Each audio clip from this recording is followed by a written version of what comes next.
For years, I had dreamed of owning the perfect house.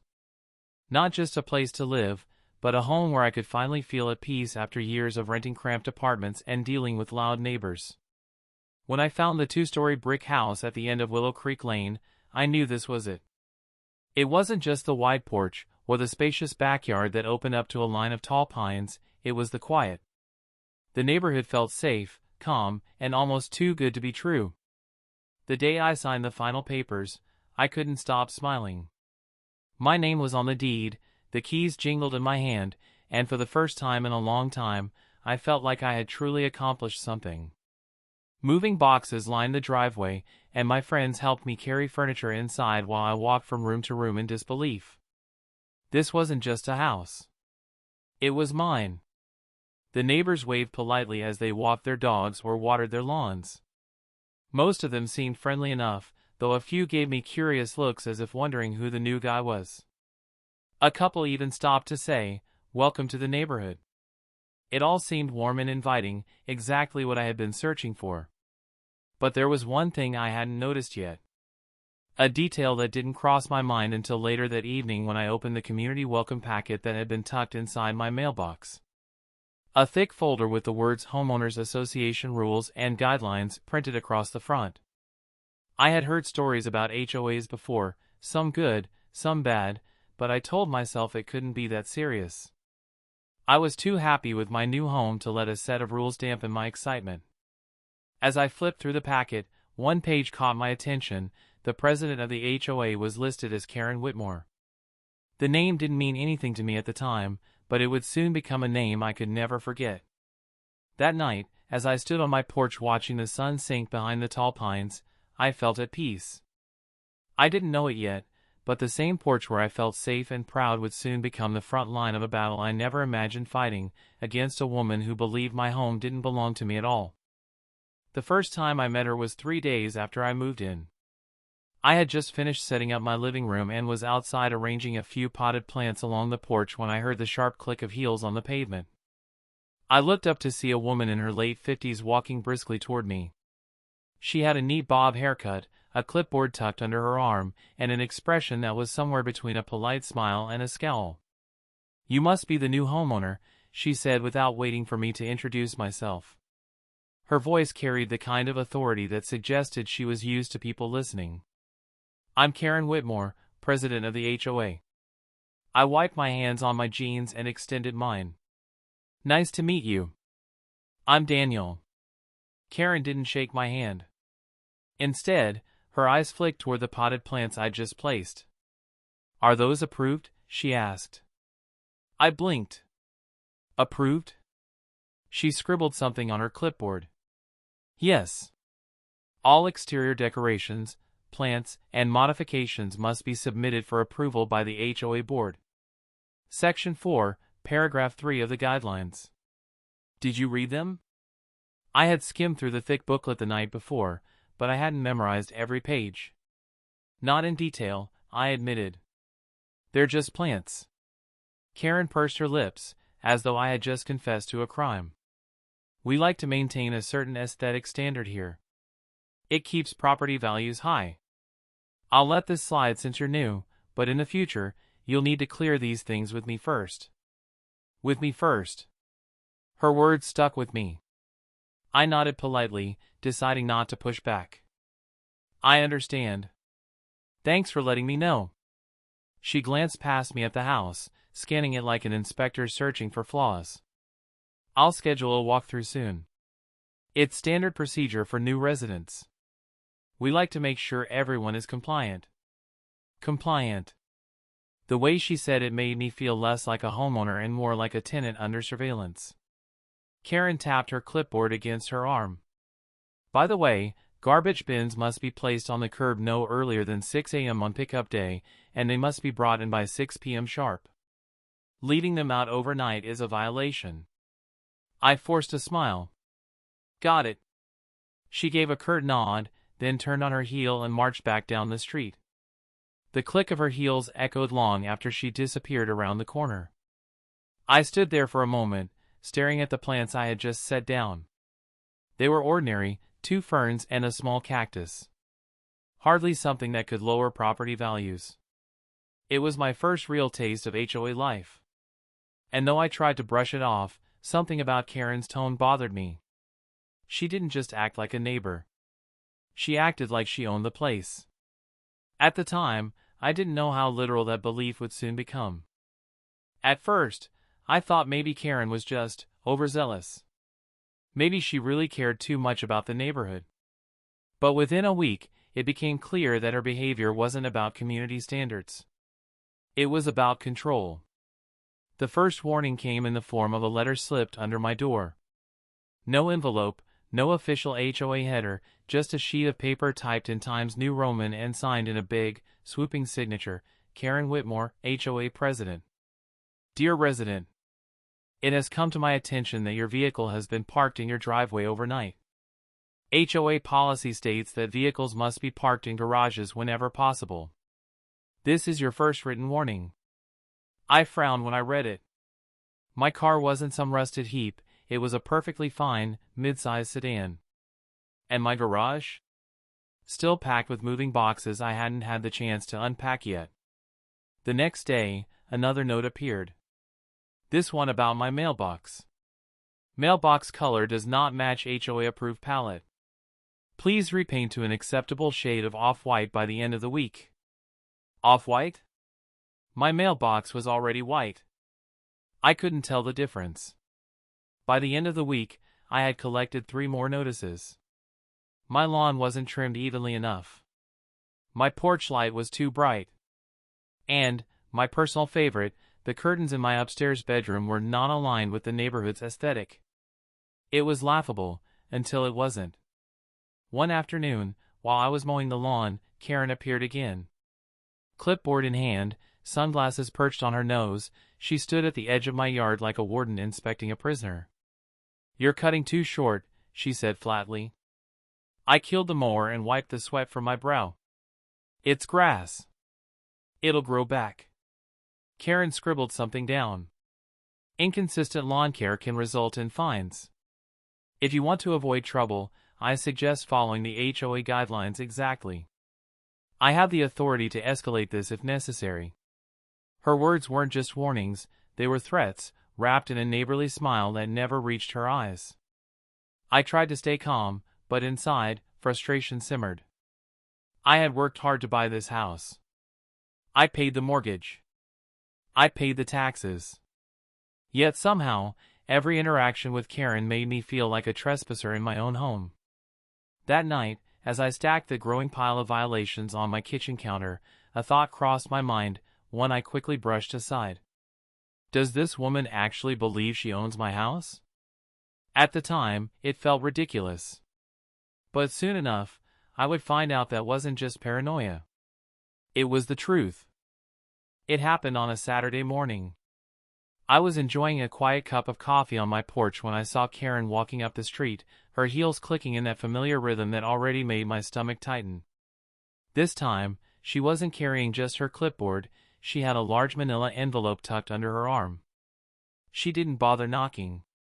Instead, she placed the envelope directly on the small patio table in front of me.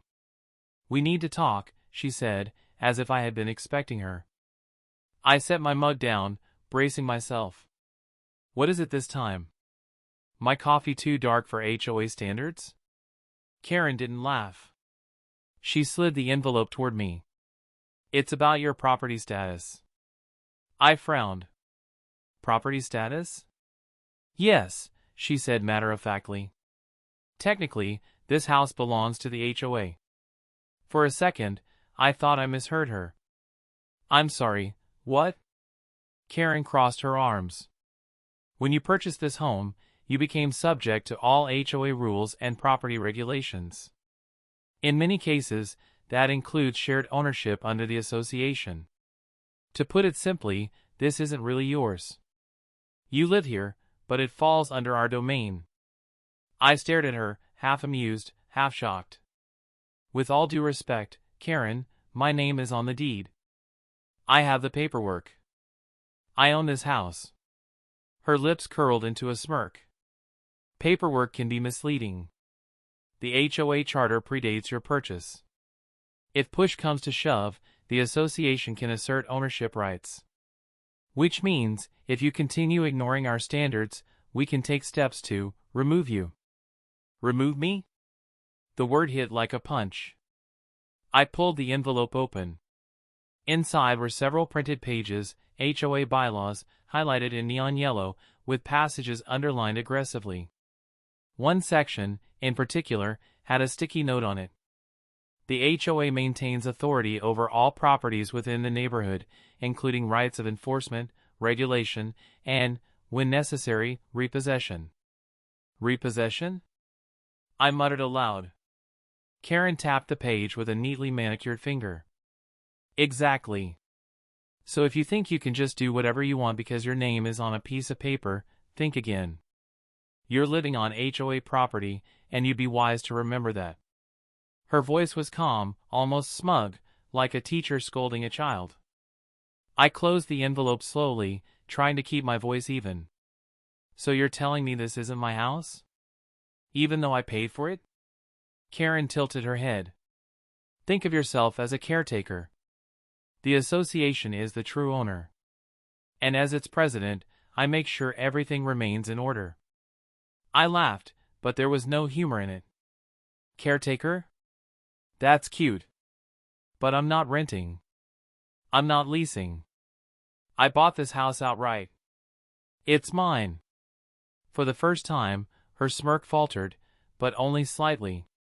She adjusted her sunglasses and said, "Believe what you want, Daniel. But sooner or later, the court will decide.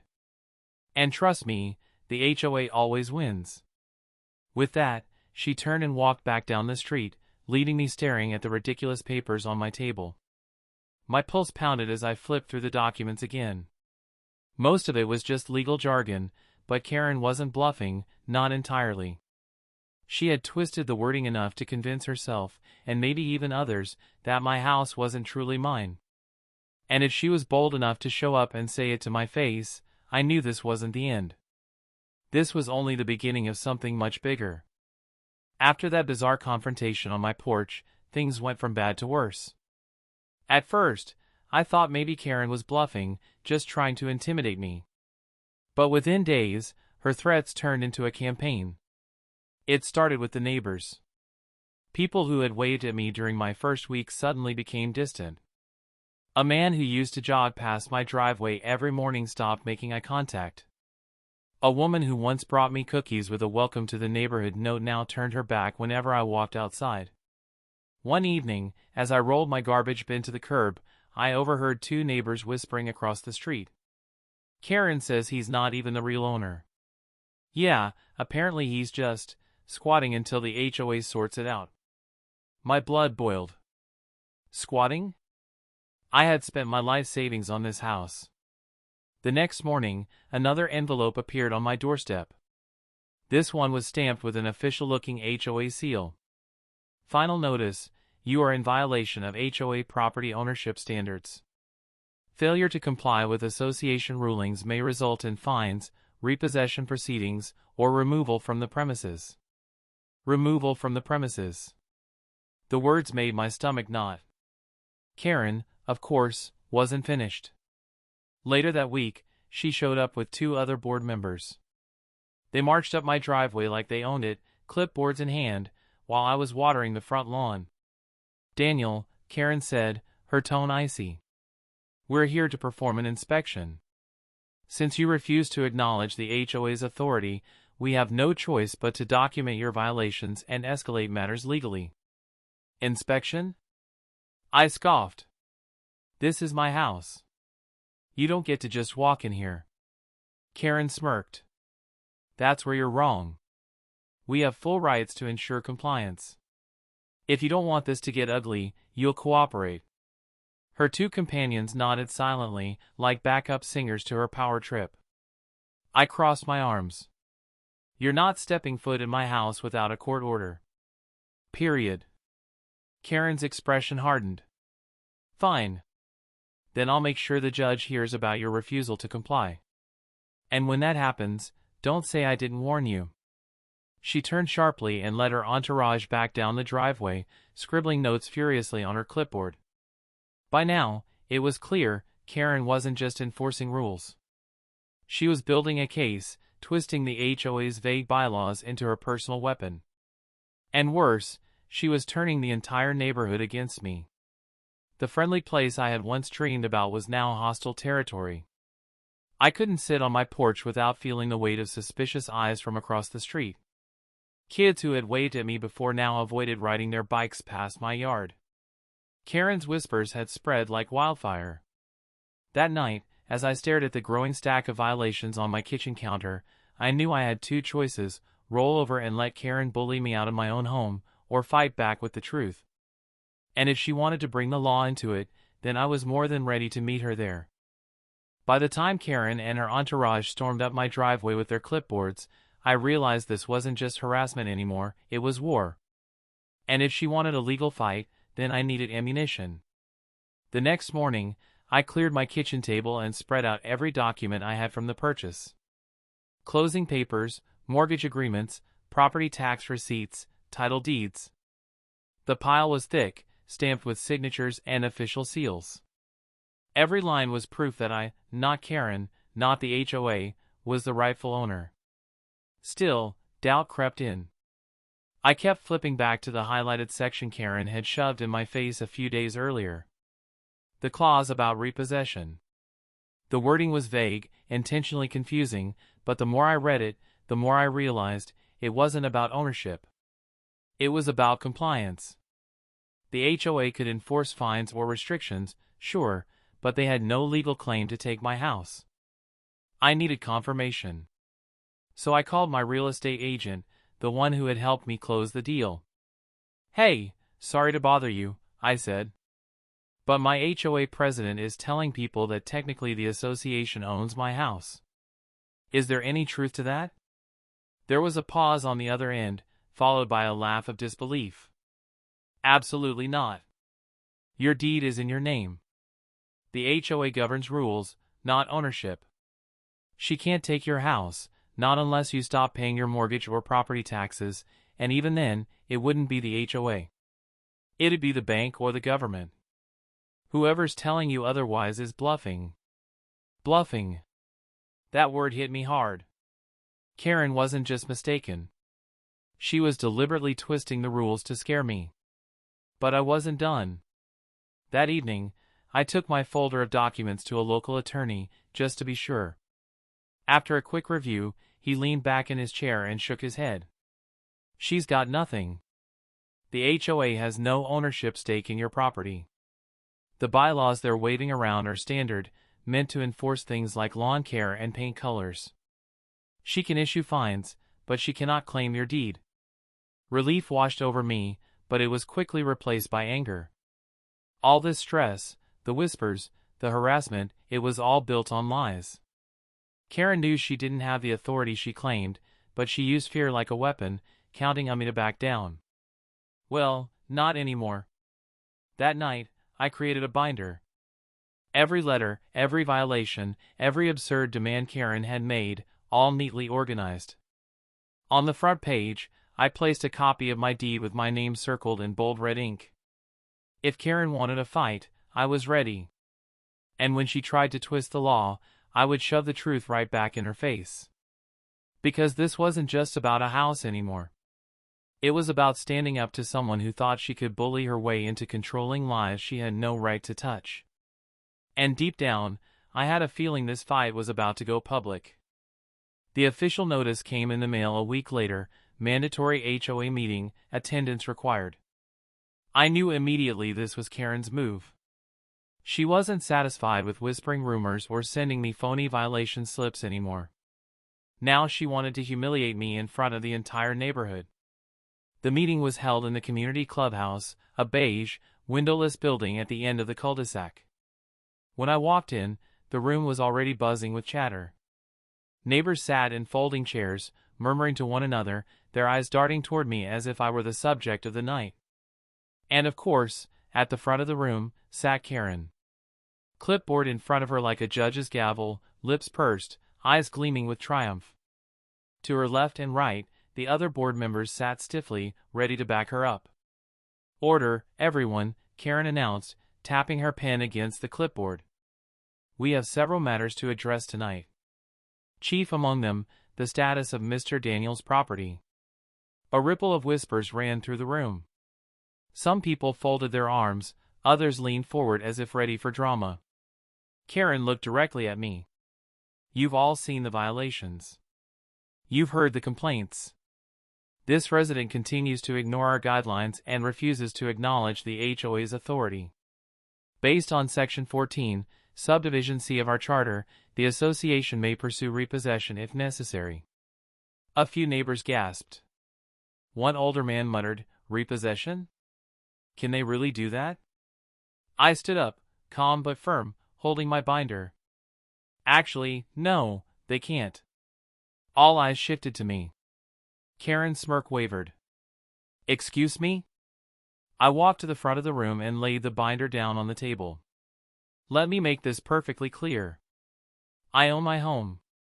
My name is on the deed. Here, I flipped open the binder, holding up the title document for everyone to see.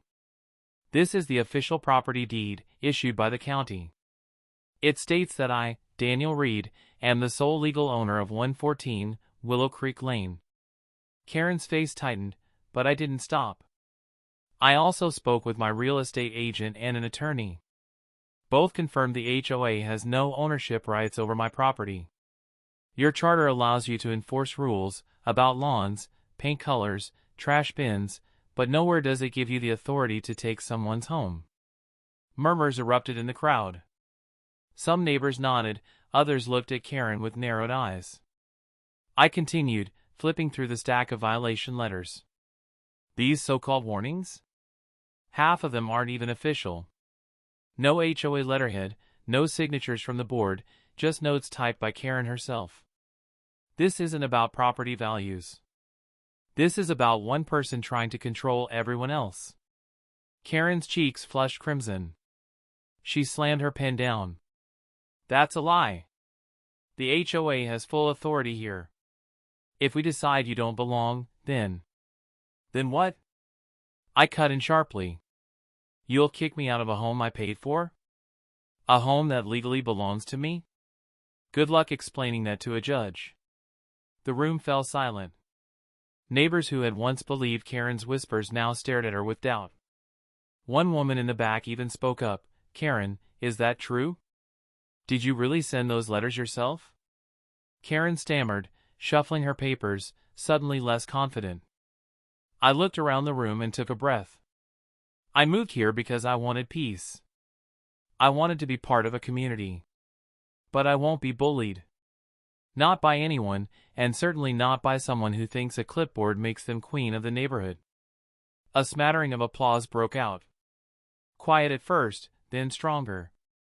Karen's eyes widened as the room, the very people she thought she controlled, began to side with me. For the first time since I met her, Karen looked rattled. But I knew this wasn't over. Because if she couldn't win in the clubhouse, she'd try to win in court. For a moment, I thought the HOA meeting might have been the end of it. The neighbors had seen through Karen's lies, her power had cracked, and for the first time since moving in, I felt the tide turning in my favor. But Karen wasn't the kind of person who backed down. She wasn't interested in reason or truth, she was obsessed with control. 2 weeks after the showdown, I came home to find a thick envelope waiting in my mailbox. This one wasn't from the HOA. It was stamped with the county court seal. Karen had filed an official lawsuit. The complaint was absurd. The HOA, represented by its president, hereby asserts shared ownership rights over the property located at 114 Willow Creek Lane. She claimed I had violated fundamental association laws and requested the court grant the HOA authority to repossess or regulate the property as deemed necessary. I almost laughed when I read it, until I realized how dangerous it really was. The neighbors might have sided with me, but this wasn't the clubhouse anymore. This was a courtroom. And Karen was betting everything that a judge wouldn't bother to look too closely, that her legal jargon and manufactured evidence would be enough to scare me into submission. She was wrong. I called my attorney immediately. We sat down in his office, the lawsuit spread across his desk. He read through it silently, shaking his head. "This is flimsy," he said finally. "She's twisting vague HOA bylaws into something they were never meant for. The problem is, flimsy cases can still waste your time and money if they drag on. But the good news is, you have the facts, and the law, on your side." I slid my binder across the desk. Every letter, every violation, every piece of harassment. "And the deed." He flipped through it, nodding. "Good. We'll counterclaim for harassment and abuse of power. If she wants to make this legal, then we'll give her exactly what she's asking for, except she's the one who'll regret it." The first hearing was set for the following month. In the meantime, Karen doubled down. She strutted through the neighborhood with an air of victory, telling anyone who'd listen, it's only a matter of time before the court rules in my favor. I caught fragments of her boasts as I mowed my lawn or took out the trash. "The HOA has always won before. He'll be gone by summer. We can't let just anyone think they own property here." It was infuriating, but I stayed quiet. I wanted her confident, smug, convinced she had the upper hand. Because when the judge read the truth, her arrogance would crumble. The night before the hearing, I sat at my kitchen table, binder open, papers neatly stacked. My nerves were tight, but underneath was a current of determination. Karen thought this was her battlefield. But she didn't realize the law wasn't her weapon, it was mine. And in less than 24 hours, the judge would finally see her for what she really was, a fraud hiding behind a clipboard and a title. The courthouse smelled faintly of old paper and disinfectant, the kind of place where history and judgment collided in quiet halls. I sat at the defendant's table beside my attorney, heart pounding but binder open and ready. Across the room sat Karen, dressed in a stiff navy blue suit, lips pursed, eyes gleaming with self-righteous confidence. She didn't even look at me. Instead, she whispered animatedly to her own lawyer, who shuffled a stack of highlighted HOA bylaws as though they were holy scripture. When the judge finally entered and the court was called to order, Karen's attorney wasted no time. "Your Honor," he began, "the Homeowners Association has long held authority over this neighborhood. By purchasing a home here, Mr. Reed subjected himself to the association's jurisdiction. As such, the HOA maintains rights of repossession when a homeowner repeatedly violates our rules." Karen nodded along smugly, glancing at the audience of neighbors who had gathered in the back pews. She wanted witnesses. She wanted validation. The judge leaned forward. "Repossession? Are you asserting the HOA owns his house?" Karen's lawyer cleared his throat. "In a manner of speaking, yes." That was my cue. My attorney rose smoothly, holding up my deed. "Your Honor, this is the official county-issued title deed for 114 Willow Creek Lane. It lists Daniel Reed as the sole legal owner. The HOA charter does not, in any line, clause, or subsection, grant ownership rights to the association. It allows regulation of aesthetics, not seizure of property."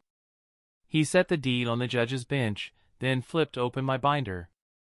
Page after page of violations slid across the wood, each one marked with Karen's oversized signature. "These so-called warnings aren't even official," my attorney continued. "No board votes. No signatures from multiple members.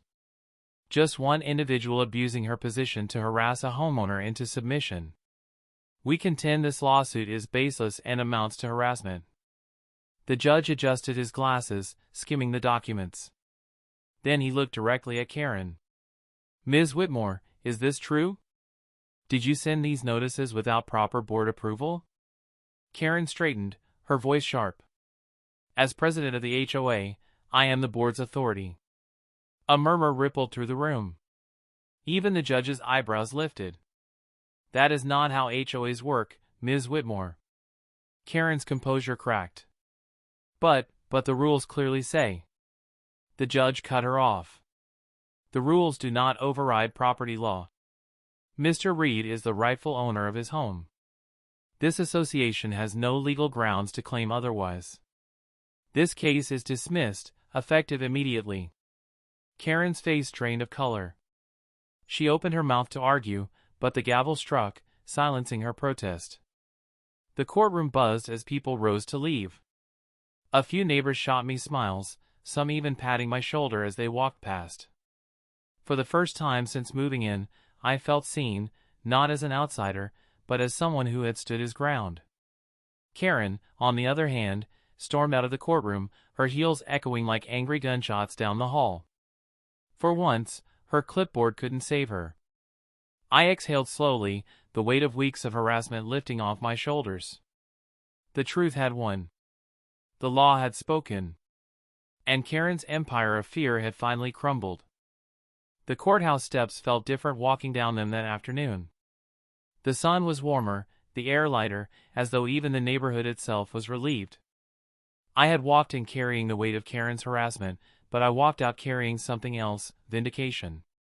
Neighbors who had been silent during Karen's reign of terror now stopped to shake my hand. Good job standing up to her.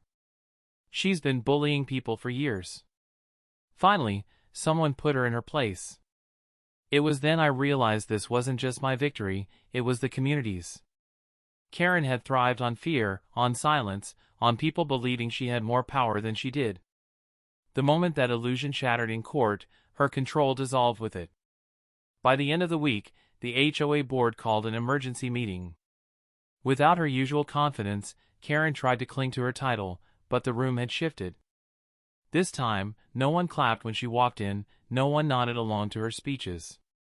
A vote was called. And just like that, Karen was removed as HOA president. The new board, a mix of fair-minded neighbors, made it clear things were going to change.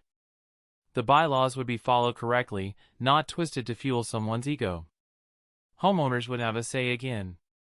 As for Karen, rumors spread quickly that she had put her house up for sale. Some said she couldn't stand the humiliation. Others claimed she was furious the neighborhood wouldn't bend to her anymore. Whatever the reason, the sight of a for sale sign in her pristine front lawn felt like poetic justice. One evening, as I sat on my porch, binder finally tucked away for good, I watched the movers carry her boxes out. For once, her sharp eyes avoided mine. She didn't yell, didn't threaten, didn't so much as wave her clipboard. The queen had lost her crown. I sipped my coffee, leaned back in my chair, and let myself smile. This was never just about a house. It was about the right to live without fear, without control hanging over me. And in the end, the court proved what I knew all along. My home was mine. And no HOA Karen could ever take that away.